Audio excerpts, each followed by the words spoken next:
2 months mahigit na after ng Bagyong Tino. So yan, unti-unti na nakapag-recover yung mga tanim natin sa paligid. Yung mga puno. Yan. Saka green na yung paligid natin. So yung bahay natin, nandyan pa rin. Ganon pa rin siya. Hindi ko muna sinira kasi may mga gamit tayo sa loob. So wala tayong mapagsilungan, mapagtaguan. Mayroon na rin ako mga kahoy na nakahanda. Yan.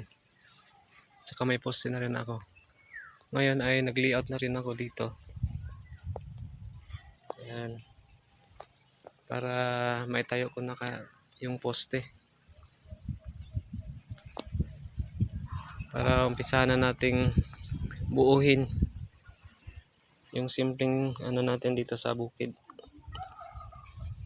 Matitirahan. Ayan.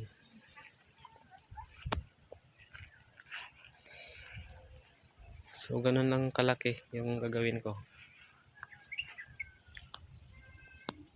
Tapos pag nabuo ko na to, saka ko pa sisiraan yung aking bahay dati. Ayan.